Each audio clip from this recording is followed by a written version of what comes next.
For first of all, I thought I'd introduce myself a little bit because I'm relatively new on the scene for a lot of people. A lot of people aren't that familiar with me.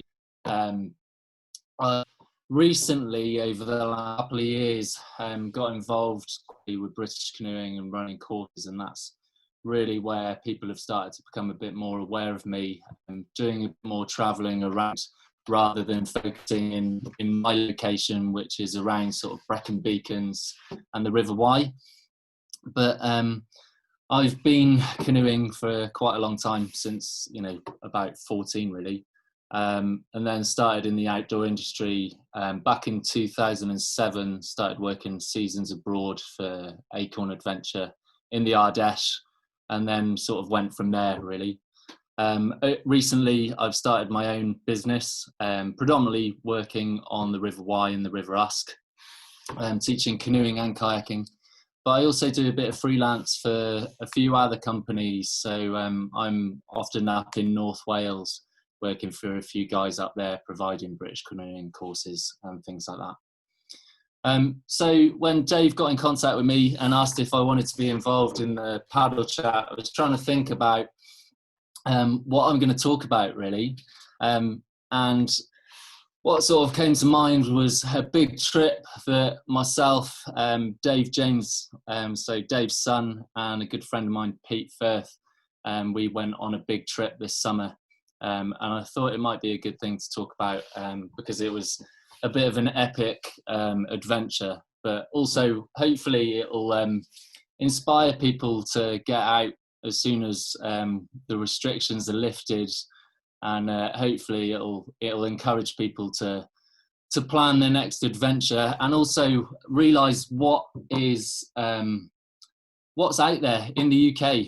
Ultimately, after COVID and with COVID, it's going to be a little bit harder going abroad. So just showing people actually what's around here, what's in the UK and the places that you can access. So that's what I thought I'd talk about. So back in June, I had a message from Dave James, good friend of mine who I've known for a very long time. Not this Dave James's son. And he was expecting a child and thought, I need to do something that's a bit out there, a big adventure before the baby's born. Little did Dave know that actually my other half and I were expecting a child as well. And I didn't actually announce that to him until we were actually on the trip. But given that our lives were going to change quite significantly, we wanted to put together a big adventure. So Dave proposed this trip around Scotland. Ultimately, we were trying to incorporate a lot of the Scottish classics. So for those of you that may know Scotland quite well, it's got a reputation for some pretty amazing locations and canoe classics. Great Glen, to name one. So we put together this trip on the West Coast. I can't take full credit for it. It was Dave. And at points on the trip, we were sort of cursing Dave for coming up with the idea, if I'm completely honest. But we wanted to put something together that incorporated those canoe classics, but also something that potentially hadn't been done before, which is quite a hard thing to do in the UK.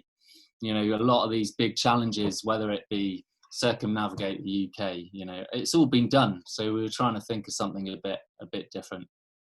So we put together this route that incorporated parts of the Great Glen, Loch Shiel, Moydart, Arisaig, which is a really amazing sea kayaking location, and we tried to put a trip together that sort of linked all of that together.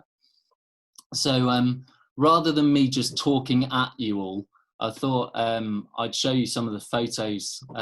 One of the guys who joined us on the trip, Pete Firth, works in the outdoor industry, but he also runs his own media company. So having him along to take photos and document the trip was brilliant, and he got some amazing photos. So I thought I'd share that with you all. What I'm going to do is I'm going to share my screen, and I've got a little bit of a presentation. Like Dave says, if anyone has any questions throughout, feel free. Dave's the tech wizard. I'm a bit useless when it comes to that, but apparently you can put your hand up and Dave will introduce you to ask a question to me. So feel free, rather than it just be me sort of talking at everyone, feel free to ask me any questions. All right, so hopefully this will work as I try and share the screen now.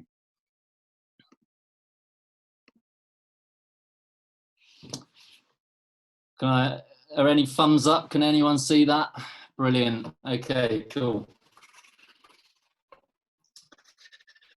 So the trip, what happened was Dave and I initially put the trip together, mainly Dave rather than me.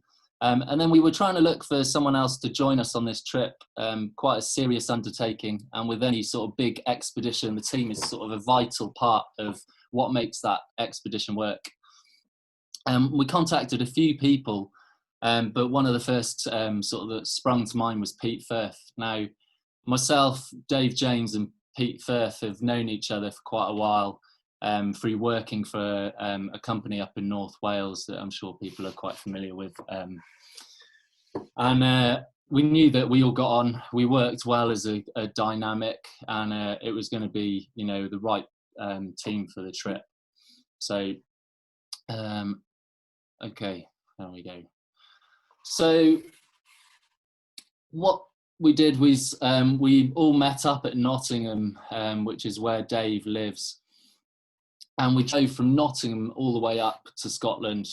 Dave pretty much drove non-stop, only stopping for the occasional coffee. And we initially planned to start this route in Fort William. However, as we got closer, we could see that the weather forecast wasn't particularly favourable for doing it that way. The direction of the wind actually suited starting in Mallaig. So we drove all the way from Nottingham up to Mallaig. We left Nottingham at about 10 o'clock at night, and we got to Mallaig at 9 o'clock in the morning, and immediately got on the water. So we were all exhausted even before we really started this trip. So the trip, hopefully everyone can see it on their screen there. So, you've got some really good classics in there. You've got Gary, you've got Loch Shiel, Moydart, Arisaig. And it came out when we mapped it out as approximately 200 kilometres, with one section that sort of filled us all with trepidation, which was a portage to get from Loch Nevis over to Loch Coich. Now, I apologise if I don't do well in the pronunciation of some of these places. If anyone's Scottish, I apologise for that. But we started in Mallaig, and the wind was perfect for the first day, so it made sense for us to start there. The downside of starting there rather than Fort William, where we initially sort of proposed the trip to go from, was on the second day we had a big portage. Now, when we were planning for this trip, the boys gave me a lot of abuse on the trip for packing luxuries when it came to food. Because I thought we'd have the first few days on the water rather than carrying boats and kit, I took some things that people would avoid taking, like potatoes, baked beans, lots of meats, that sort of thing, because I like to have a bit of comfort on trips. But the downside of that is I had to carry all that excess weight over what was a monster of a portage.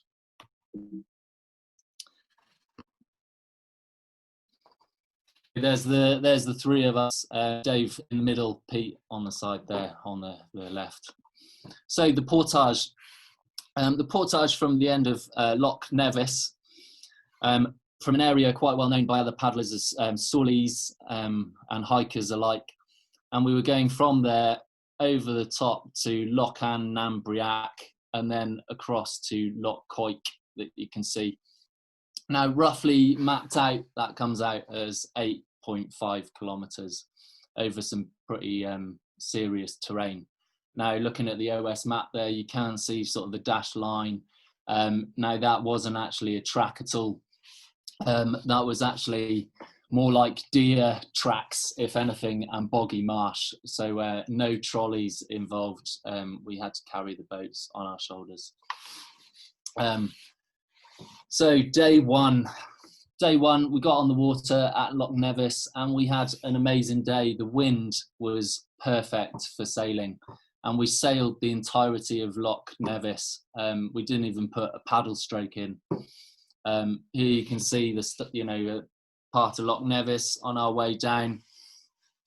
Pretty notable wind. I'd say a good sort of getting up to about force 4. So pretty big conditions for our first day heading down the loch, but for being pretty tired, it was pretty ideal because we didn't really have to put much effort in apart from paying attention to solo sailing. As soon as we got a bit further down the loch, we were a bit more sheltered. As soon as we sort of went around the corner a little bit, it gave us an opportunity to sort of enjoy ourselves. You can see Dave trailing a line, trying to catch his dinner on the way round. Again, looking down Loch Nevis there and pulling over for a bit of a break on the way down.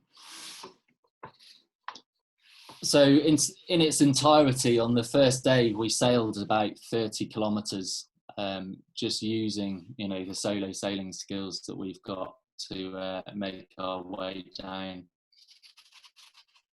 And it was, I think, all that it was the best day solo sailing that we've had, and all of us work in the industry and all of us teach canoeing.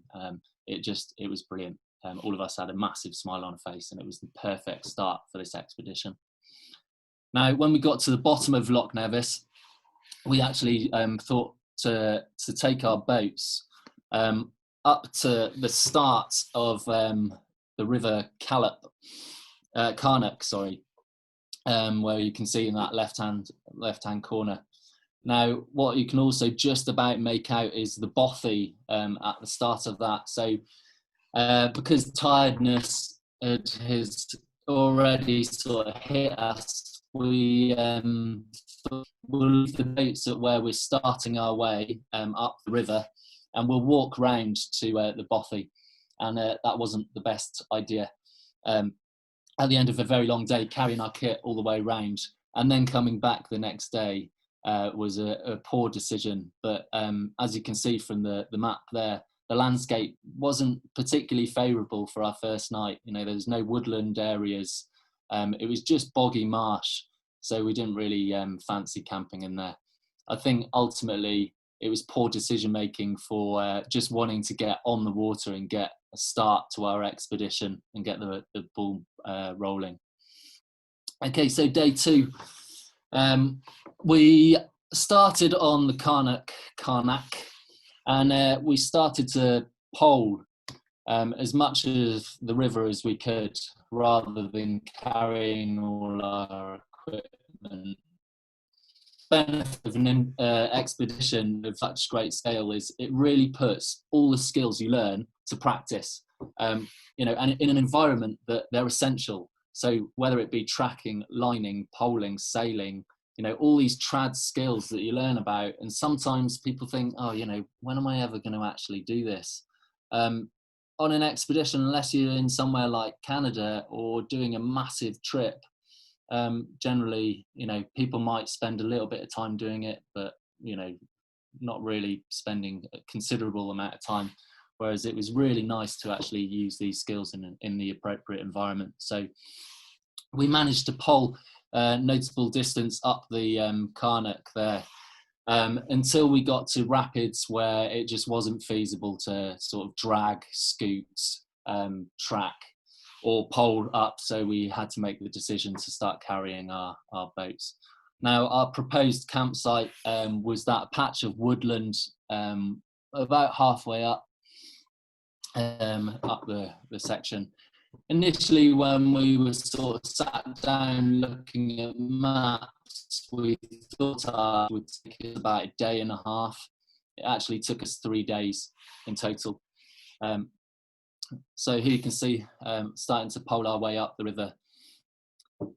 Then we transferred over onto sort of the wet, boggy marshland, and even in June, the weather was grim, really wet and boggy, and it didn't take long before you were completely saturated. Here's Dave looking like he's having a whale of a time early into that portage. Again, here's Dave poling up one of the rapids, and a bit of a nice shot there. Okay, so before long, we realised that dragging the boats wasn't a great idea. We weren't making much progress, so there was no other way but to stick that boat on our shoulders and start carrying it. Now, I don't know how many people have done portages, serious distance portages, but the way that you manage a portage is you get all your equipment first and you start carrying your kit first. Now, the reason you do that is because when you've got a canoe on your shoulders, your field of view is pretty limited. So by carrying that bag first, you're scouting your route, trying to work out the most efficient and easy way through that terrain. But like I said, the portage was 8.5 kilometers. However, you essentially do it 3 times. You walk with your kit, put your kit down once you're tired, recover on your walk back to pick up the canoe, lift up the canoe, and then go again. And you break it down into manageable legs, and you do the portage like that. So here you can see making my way up on my bag and my kit with me. So I had a 100-litre dry bag with me with all my equipment in, and then an additional 30-litre dry bag with all my food for the 10 days. And the boys had the same. Here you can see some of the terrain that we were covering. So, it was boggy marshland and then sort of rocky, scrambly terrain that we were covering. Okay, so this is when we got to the patch of woodland, a proportion of the way up the portage, and we were all absolutely shattered by this point. Just the weight of carrying the canoe on your shoulders. The boats we're paddling were all Roylex. Myself and Dave were both paddling Novacraft Prospectors. Dave was a bit luckier in the fact that his was a Roylex Light, and Pete was paddling a pretty battered old Intrigue. I think he had it easy because his boat actually had half the amount of plastic that you'd get on a brand new boat because it was so well used. So yeah, it was pretty hard work. But we got to this patch where we were close enough to a woodland that the boys put a bit of pressure under me. I like to think of myself as knowing a little bit about bushcraft. And after a wet, boggy day, it was up to me to get a fire going, just to try and boost morale a little bit, and also try and dry out a little bit of the kit that we've been using that day. I don't know if many people have been to Scotland in the height of summer, but one thing that sort of springs to mind and puts a lot of people off going to Scotland that time of year are the midge. Now, the midge were relentless. Unless you have a fire going, they're just swarms, especially when you get into sort of a remote area like we were in. Just absolutely attacked. Now, thankfully, I had a midge suit, original bush shirt that I bought in Canada. And I also bought some of the lighting things to repel mosquitoes. But from that point where we stopped and put up our camp and until we got that fire going, the midge were just awful. Morning of day 3, we woke and we saw 2 people who were hiking the trails, and they were doing what's called as bagging Munros. So any notable sort of elevation of land often referred to as the Munros, and hikers often try and walk as many as they could. and there were a couple that were walking that this track in the morning, and they couldn't quite believe what they saw, hiking, and especially with what was going on, and what's still going on now. They kit in that location, they couldn't quite believe it.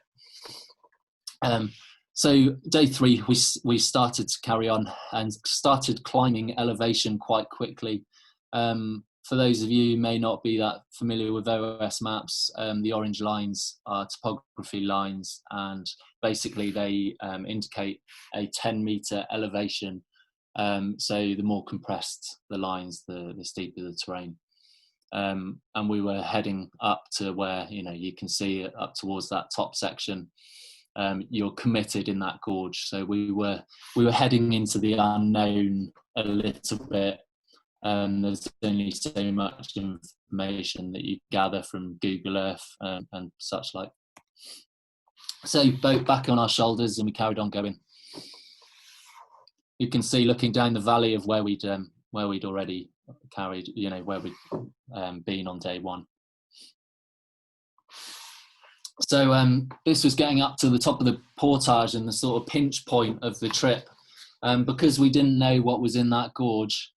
We didn't know whether we wanted to commit to it until we were there. Now, believe it or not, when we were at this point, we thought we were going to have to climb up that first bit of the ridge line that you can see. We thought we were going to have to scale up there with our boats and then follow that contour down to avoid the gorge, which wasn't the most encouraging prospect. But thankfully, once we got a little bit closer to that gorge, we could actually see a little bit better. Pete had a drone with him, and he was planning on flying the drone through the gorge just to scout it a little bit before we committed. But we could see, once we were a little bit closer, topography lines meant that we were only climbing at about sort of 30 meters in ascent. So we knew it was going to be hard work, but definitely a little bit more favorable than hiking that over that big cliff face that you saw. So we started scrambling up the river.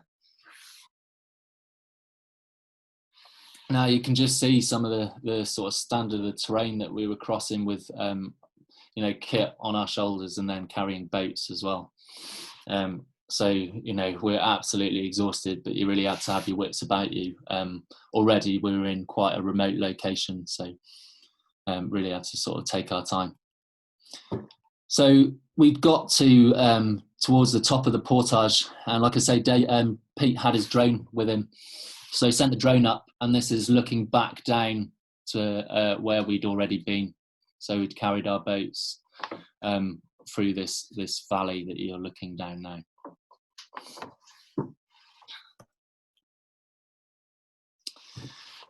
We got to the top of the portage, and you can probably imagine the sort of feeling of elation as we sort of completed it. That was sort of the biggest obstacle, or what we thought was the biggest obstacle in this trip. So to have actually completed that portage really sort of lifted spirits. And I can tell you there were parts of that portage that we were all pretty low. As soon as everyone stops talking to each other and head down and just cracking on with it, we were all sort of fighting our own little battles, or singing Bob Marley in my head and that sort of thing, just to try and sort of get through it a little bit. So we found a dead silver birch on the side, loaded up our canoes, and had a big fire on the beach just to sort of celebrate that we'd made it over one of the most difficult parts of the trip.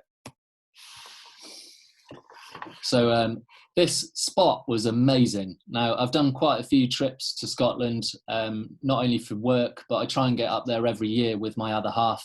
When I go with my other half, it's nowhere like this trip. We take wool blankets and oil lanterns and very much do glamping, wild camping, but glamping when we go up there. I had to win her over really when it comes to going on wild trips, so I make it as comfortable as possible. But this location, if anyone can get there, it was just brilliant, just really atmospheric, really nice little small loch, sandy beach, freshwater stream that was running past us. We didn't carry water with us. We had filtration systems with us, and we also boiled the water when we were using it for cooking. But this was a lovely little spot. Okay, so day 4, we'd made our way over the top of the portage and we were on to Loch Coich. Now, the weather up until this point was miserable.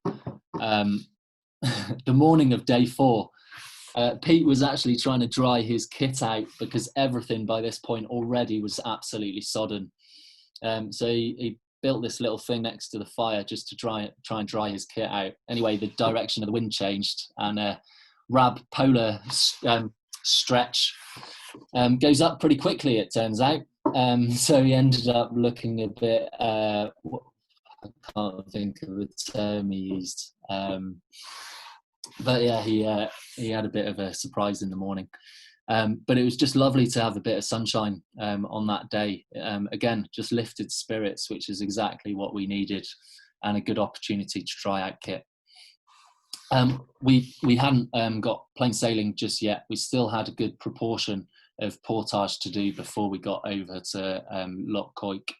So just to the other side of that sort of grassy mound you can see is where that campsite was. So we just had to walk around there and then over the top to Loch Coich. I make it sound a lot easier than it was, trust me. Every now and then you just sink to your thigh up to your waist in a boggy marsh that you weren't anticipating, and when you got a canoe on your shoulders it was pretty tough, really. So we got to the dam at Loch Coich. That part of the trip was sort of one of the big attractions, believe it or not. It was that made us think, potentially no one's done it before. However, it turns out, no surprise probably, but Ray Goodwin had already been and done it. On the way across the portage, there were certain sections that we saw plastic on rocks, and we were thinking, that definitely looks like a boat is potentially being dragged. Not that I'd say that Ray Goodwin would drag his canoe, of course. I think it was more likely that maybe a kayaker had hiked in, because the top section of that river has a few sort of waterfalls, so potentially they hiked in for that. But once we were a sort of proportion into the trip, I actually messaged Ray and said, hi Ray, do you know what the longest portage in the UK to have been done is?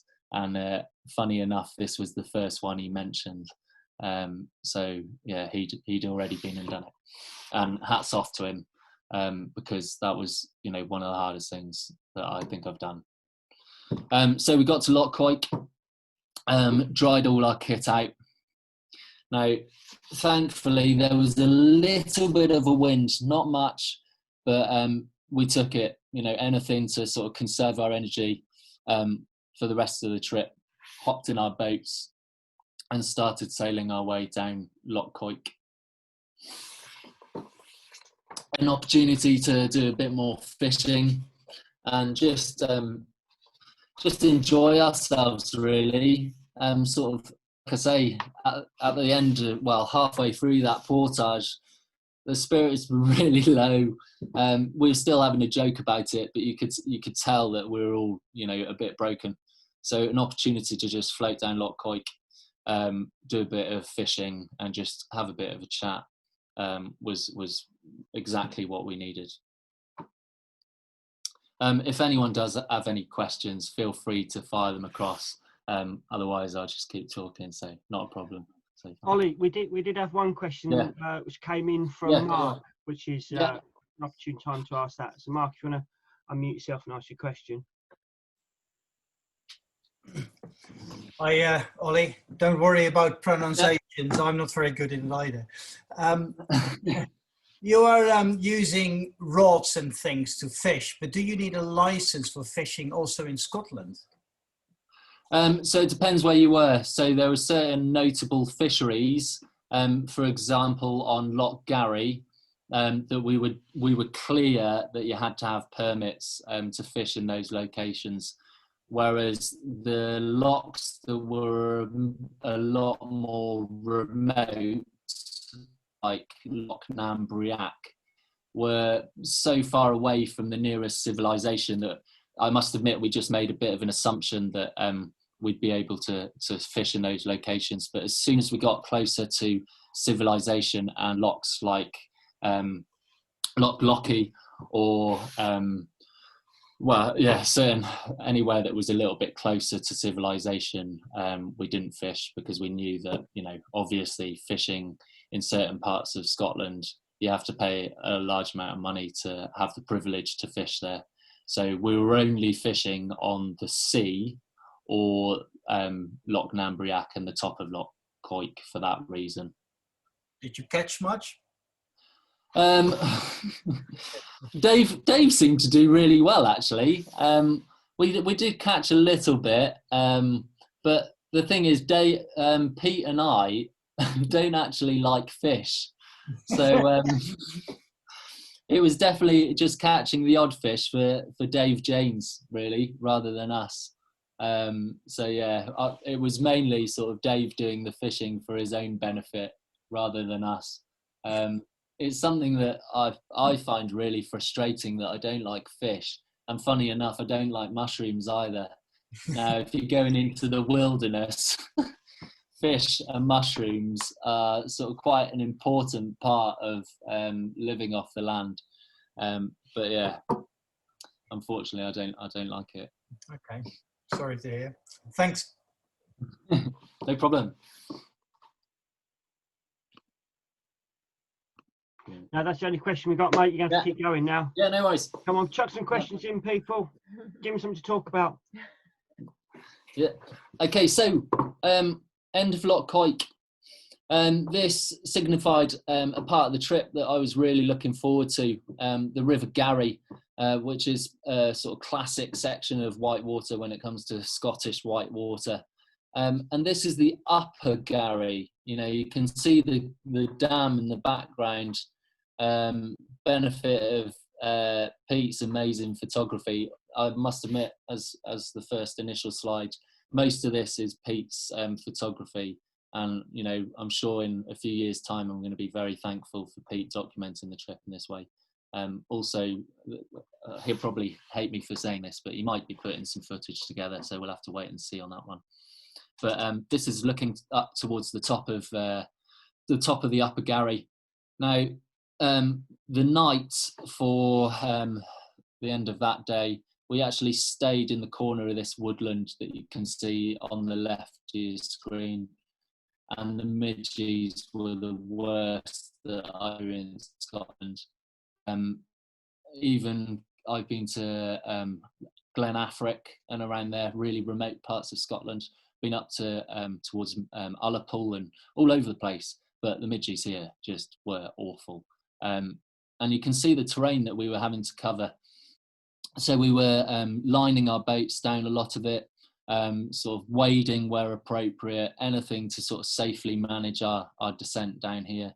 All absolutely exhausted by this point. Midges sort of distracting us a little bit. But you can see that that's some pretty testing terrain. Also, given where we were with boats laden with expedition kit, it really sort of brought out that skill set and application of those skills that I talked about earlier. Okay, so this is day 5. Now, day 5 looks like quite a short distance. Now, the reason for that is because day 5 involved the River Garry, and the River Garry is a good sort of grade, goes up to about grade 3 plus, big grade 3 basically. Now, the upper section of the Garry, if you look at a guidebook, it doesn't really say it's a notable section. It sort of dismisses it a little bit. However, I think the other boys will sort of agree with me on this. I'd highly encourage people to do it. It was brilliant, really nice little technical rapids on the top section before Loch Garry. And then, head the closer we got, sort of bigger the volume, and some really good rapids there. And then we stayed at the other side of the dam at Loch Garry, which is the start of sort of the classic section of the Garry. Ollie, quick question from I don't know the person's name. They've come up as Chapel 1. Yeah. An interesting question. Hi Ollie, it's Kirk. Hi. Hi.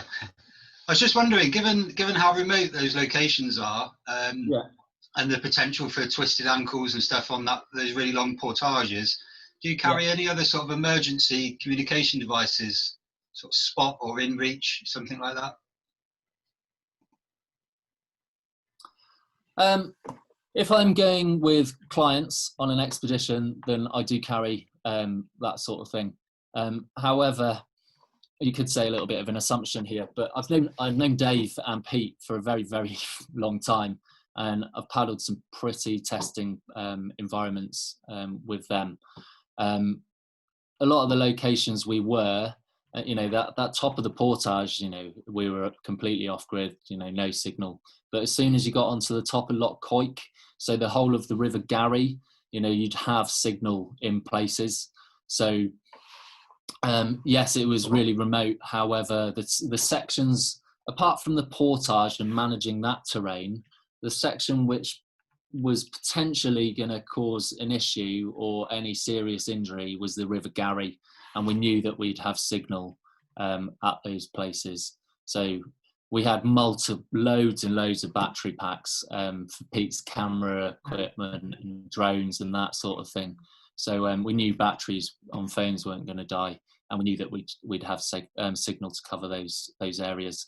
But we still carried the equipment needed to deal with any instance, whether it be sort of sand splints, first aid kits, all that sort of thing. So we had the kit that we needed to sort of manage it, but no, we didn't take spots or in reaches with us. But on big trips, I definitely carry that with me, especially if I had responsibility over clients, that sort of thing. Great, thank you. No problem. Good to see you on here, Kurt. Cool. So this is making our way down. Funny enough, we didn't get many photos on this part of the trip, given the white water that you were paddling. Like I say, big sort of grade 3 when we're all exhausted and we've got fully loaded boats with all our expedition kit.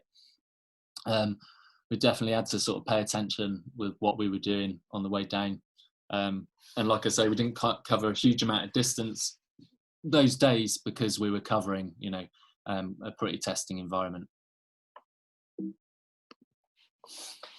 There you go. You can see day 6, a pretty short distance really, onto the River Garry.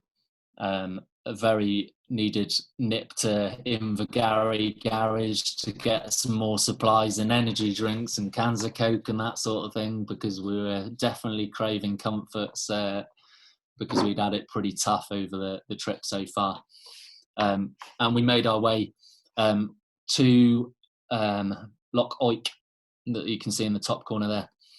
Now we got to Loch Coich and the wind was picking up. It was a headwind and we were all absolutely knackered, so we decided to pull over on the side of Loch Coich just to have a bit of a rest and wait for the wind to die down. So we stopped on the side, dried kit, cooked some dinner and just sort of had a bit of a rest. This was quite an entertaining part of the trip. I've got a bit of a bad back from paddling off waterfalls when I still do it now, but that sort of thing, and also carrying canoes, and my back was giving me quite a lot of grief, so I was doing quite a lot of stretches on the bank. Dave noticed he had a tick on him, which made us all check for ticks. Funny enough, I had 3, one of which was in my groin. And I can tell you, it's times like that on expeditions like that you really sort of bond with your friends. get a little bit closer. So obviously, you know, we removed all the ticks, got ourselves sorted, and then hopped back on the water to carry on paddling once the wind had died down. By this point, it was starting to get pretty dark. This is the bottom of the River Garry, and this is where we pulled over to have a bit of a rest.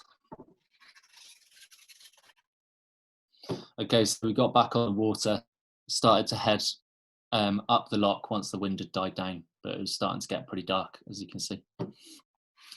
Paddling through the night, which is a pretty amazing experience for those who haven't done it before. Obviously, you need to take safety seriously when paddling at night.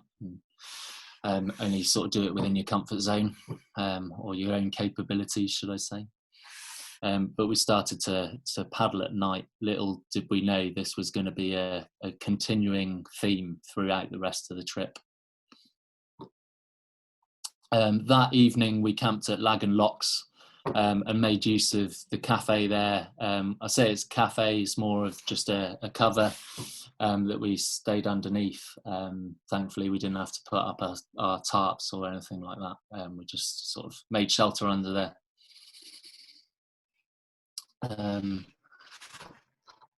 Brilliant. So now the reason we ended up paddling at night, and the reason why we were trying to get this mammoth trip done in a short time frame, I didn't mention, you know, 10 days to do this trip. Some of you might be thinking, why did you put that constraint on you? Why 10 days? We roughly thought it was going to be about 10 days, but as we were about to embark, Dave James turned around to myself and Pete and said, I've got to be back on this day because I booked a flight to Norway. So immediately our contingency went out the window, and if we were going to do it, we had to do it in that amount of days. So as you're about to see, and what you can probably see from day 7, suddenly we had to get some distance under our belts if we were going to complete this this challenge. So we started making our way up Loch Lochy. This is the morning of you know, waking up at Lagan Locks, as you can see there. So we started making our way up Loch Lochy, and it was again once again a headwind. No real surprise, to be honest, given the sort of prevailing winds. We knew, and doing a circuit, we knew at some point it was going to happen sooner or later. We were going to be paddling into the wind. It was force 2, so manageable. So we started making, getting some distance underneath. Little did we know at that point this day was going to be pretty mammoth. So for those of you who might be looking at this thinking what's going on, this is what we call a box tow configuration, but using 3 boats. So we're all working as a team to battle up into the wind. Doesn't look notable there, but Loch Lochy is quite a distance. I can't remember off the top of my head how long it is. It's got to be at least 20k, I would have thought. Probably more, I can't think now off the top of my head, like I say. But battling into a constant force 2, at this point on the trip, we were just knackered, so we just wanted to be as efficient as possible. So let's make our way up. You can see the view there. Again, if you haven't done a trip to Scotland, you know, you don't have to undertake a challenge as crazy as this. You can get into some really amazing locations and some really wild locations with only, you know, a few kilometres of, you know, paddling. So I highly encourage those who haven't been up there on a canoe journey to start thinking about it. Okay, so we got to Fort William. Now, before once we were on the Caledonian Canal, which is Loch Lochy, part of Loch Lochy, you know, obviously the Caledonian Canal goes the whole way across Scotland, but we had to paddle down the River Lochy, which isn't isn't much, but it's a bit of a slog with maybe a couple of grade 2s. We were so exhausted. Dave gave me permission to say, but he actually took a swim on this section. We weren't wearing dry suits. We had separates. It wasn't a massively testing rapid, but because we were so exhausted, it didn't take much before someone was going to go in. Unfortunately, Dave went in, and he was cold and miserable, and still had quite a long distance to paddle before we got to Fort William. And again, we had a dip in morale there. That part of the trip, really, it started to come into my head that we're not going to do this. It's too much to try and get it done in that amount of time. I mentioned that Ray Goodwin did the portage. Fort William is where he finished his trip. So we stopped in Fort William, had a look at the maps, and discussed whether we were actually going to get it done or not, whether we needed to bail out. The idea was thrown out there of getting a train to miss the next section. The next section of our trip, again, was one of the cruxes of completing the trip. An area that you can't really find much out about. Thankfully, I had local friends who went and took some photos, but it was the next section that was going to be tricky. So we stopped in Fort William and sat down and looked at maps and had a bit of a chat about what we were going to do. We made the decision, rather than to pull the plug, we were going to put the hours in, and we decided to get on the water. Now, we got on the water at about 10 o'clock at night. We got on the water in the morning at about 10 o'clock in the morning, probably a bit earlier than that, actually.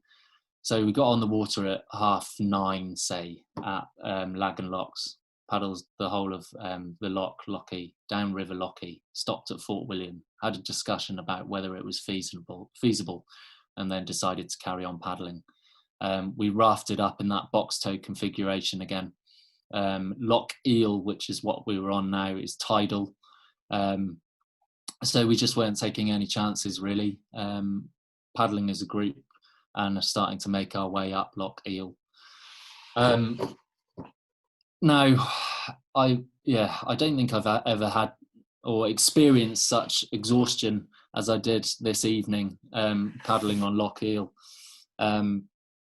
It was so disorientating because we saw lights in the distance, so we had a rough bearing of where we were going. Obviously, we had compasses and things like that, but paddling in pretty much pitch black when you're exhausted, it was really hard work.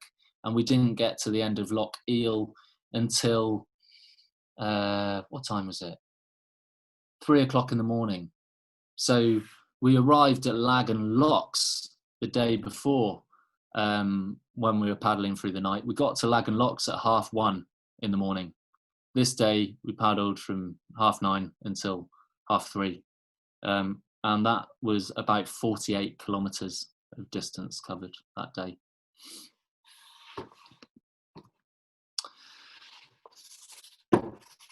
So we camped at Loch Eel, which I've got to say is the worst place to camp. Do not camp there.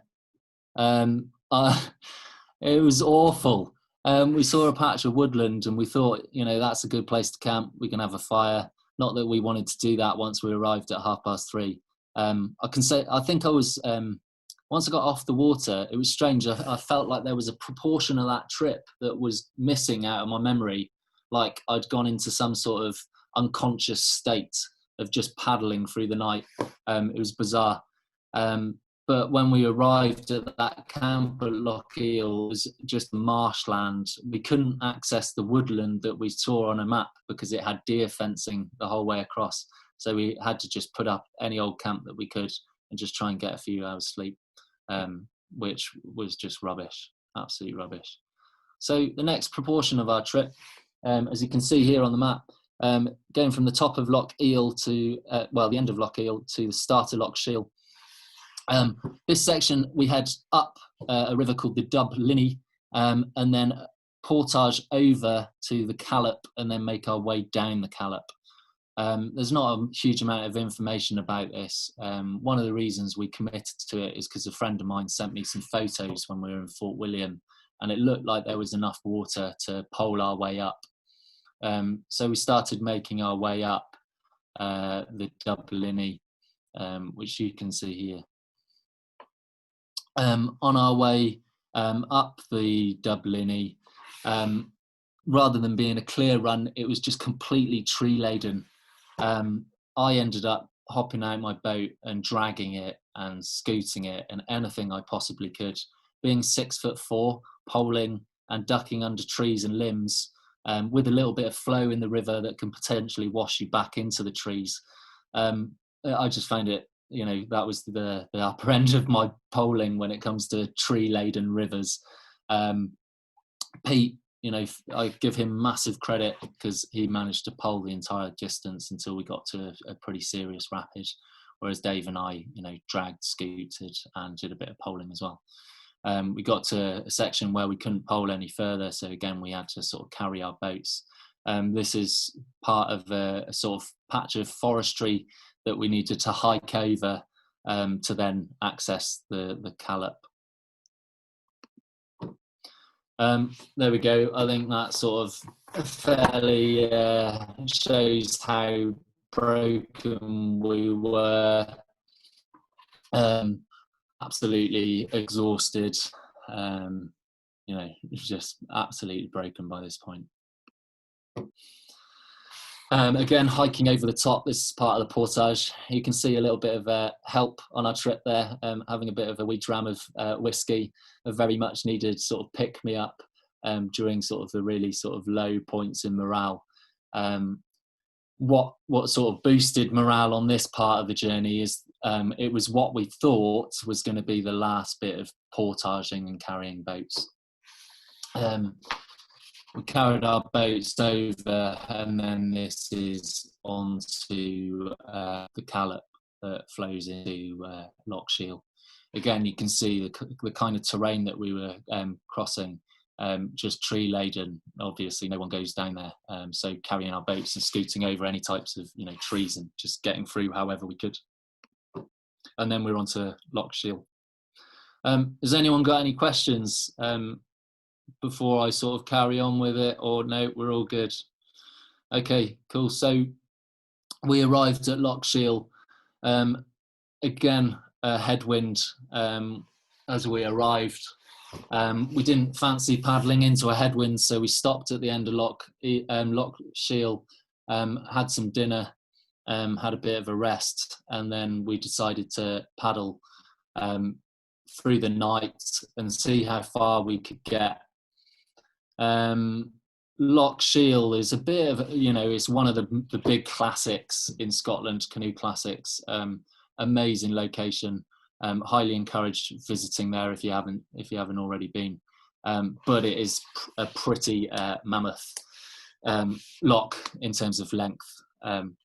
We got on the water at, I think it was about 9 o'clock in the evening that we started paddling.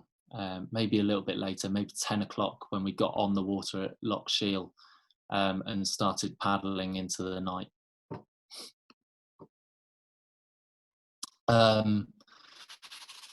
Paddling down Loch Shiel, I experienced something I've never experienced before, which was hallucinating through exhaustion. So we paddled the entirety of Loch Shiel in pitch black. So for those of you who know it, that's, you know, it's pretty serious to do as a standalone thing, let alone this sort of part of the trip. But you know, we were paddling all the way through the night, and we had compasses, but we were just using the sort of the contour line, well, the lines on the side of the hill that we could make out as a sort of reference point, and just the shadows of tree lines. I was picturing that there were diggers and JCBs on the side of the loch. I've paddled it before, I know it really well. I know that there's not diggers, JCBs, sea caves. I was picturing sea caves at one point. Dave was really struggling at this point. I think it's fair to say at part of the trips, certain days one of us would be flagging. So it was up to the other one the other two to sort of pick them up and sort of get them through the trip. But Loch Shiel, paddling in pitch black, not really talking to one another because you're so exhausted. Your mind wanders and can go some pretty weird places. I think Dave said that he felt like he was on the Fairy Glen and taking a pretty notable swim, and it was all bad and, didn't look like it was going to be good. And not in a good place. So we pulled over and put some music on our phones just to try and sort of lift the spirits a little bit, and carried on paddling through the night until we got to the end. This photo is at the end of Loch Shiel, and it was 5 o'clock in the morning as we got to the end. Again, a day paddling from 9:30ish in the morning until 5 o'clock in the morning the following day, non-stop pretty much. Another thing I'll mention is we didn't stop for lunch on big trips like this. Rather than stopping and having a nice sort of a full spread, it's very much grazing on the go. So, trail mix, blocks of cheese, salamis, that sort of thing, just to try and keep us going. Like I say, we didn't have time to stop. We needed to cover the distance, so we just kept on going. Cool. So we got to the end of Loch Shiel, and then we had a relatively short rest of our trip from there.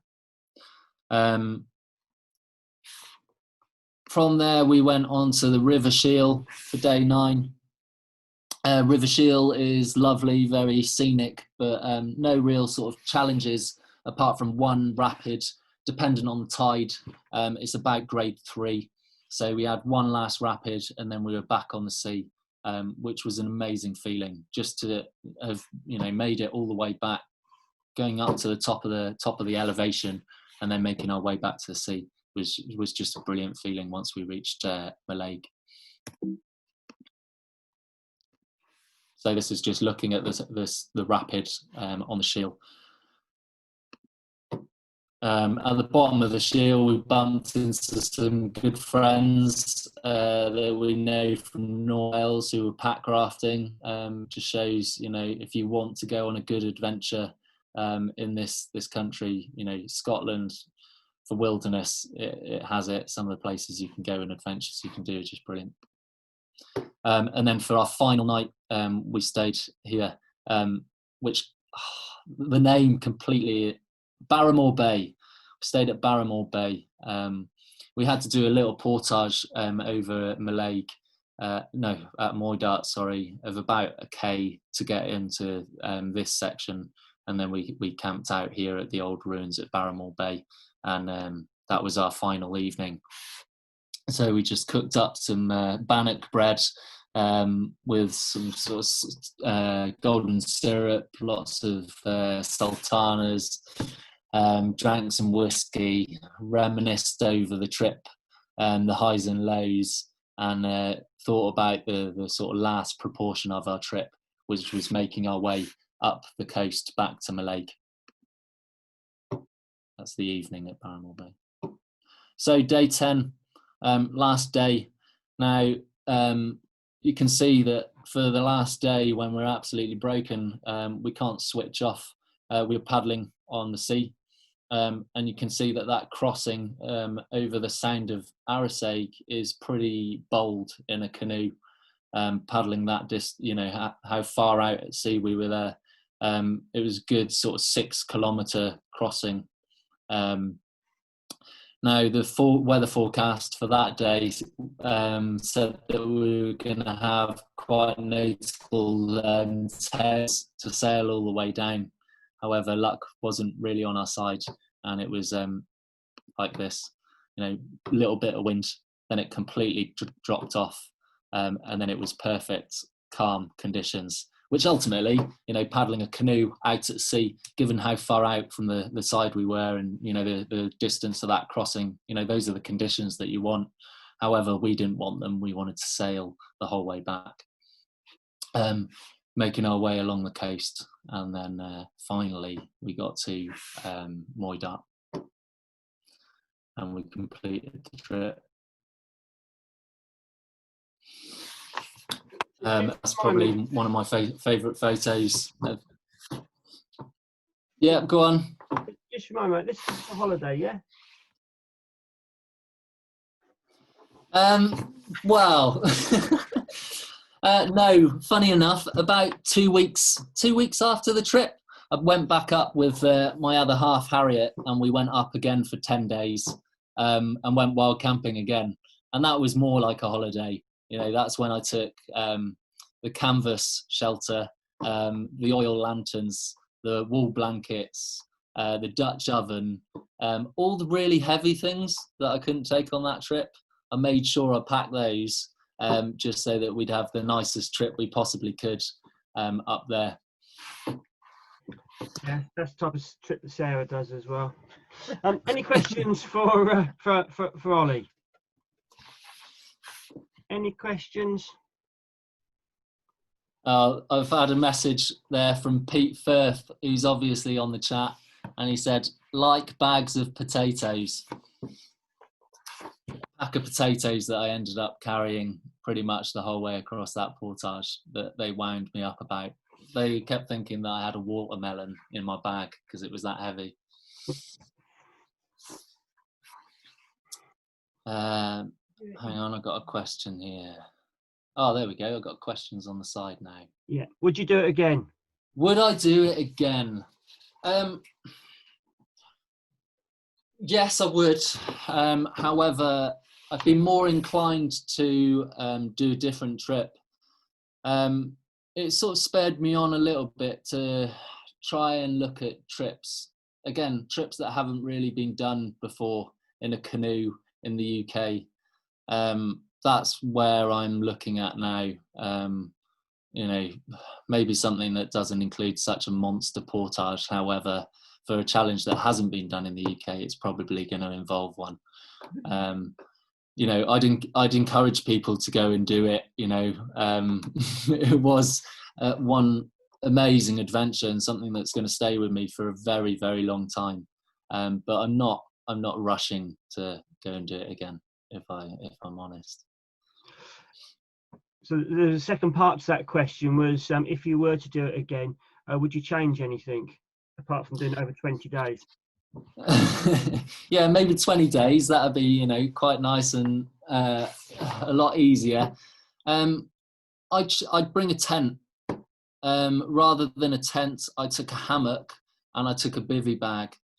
Now, when we were exhausted, and in some locations the hammock, you know, wasn't an option, so I just had a tarp and a bivvy, and you know, just escaping from the midges. My hammock had a mozzie net, and I could use the hammock as a bivvy, but I would have been so much more comfortable in a tent. So I would have taken a tent. Anything else I'd change? Yeah, more days, but apart from that, not really. No. There's another question come in from Mark, and I'm going to open that up to the three of you, Pete, Dave, and you, Ollie. What was your inspiration for this trip, and where did you get the information from? Okay, so inspiration. Well, what inspired us actually, and what inspired Dave and I, over lockdown, we watched a canoe documentary, which was, Dave, help me out if you're on here. It was a Canadian Crossing Labrador. There we go. Crossing Labrador. Northern Scavenger on YouTube. There we go. Northern Scavenger on YouTube. If you want something to watch, it's not extreme, but it's quite relaxing and yeah, pretty impressive really. A trip that they did, and I'd say that you know, that's what inspired us really. I think you agree, Dave or Pete. If you're on there and you want to interject, feel free. but I'd say, yeah, it was that really. And also, you know, like I say at the start, it was the change in Dave's life and my life that really sort of spurred us on to go and get something like this done before our lives changed quite dramatically.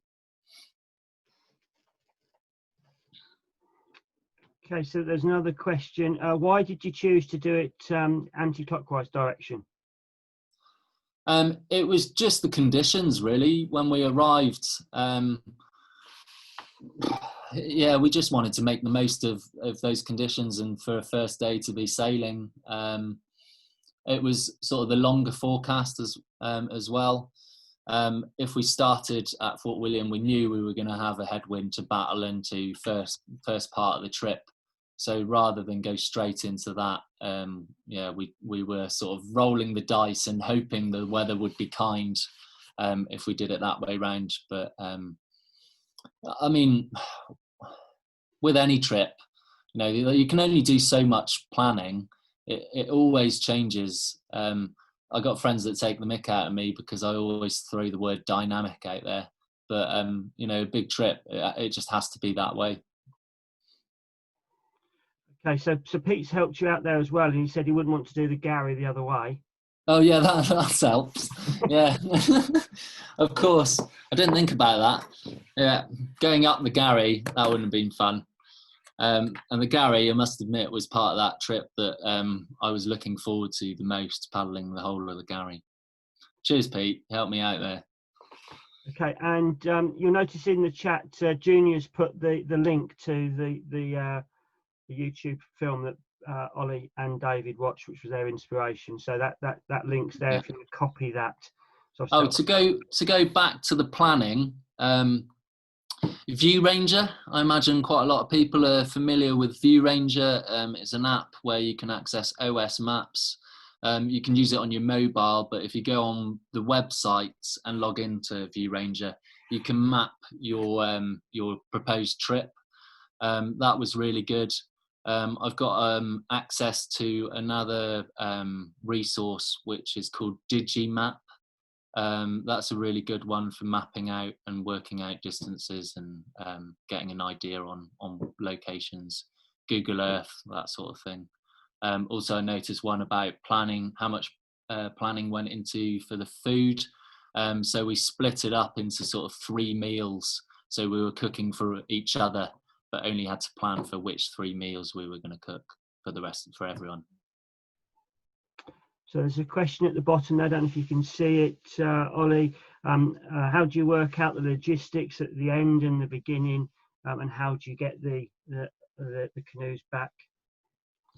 I would suggest doing the guide module, trip planning at this point, obviously.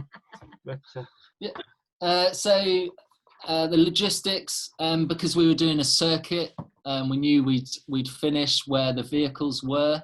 It doesn't, you know, if we had to bail out at certain points, we had, you know, all the maps with us, printed out laminated sections day by day, so we knew where we could bail out if needs be.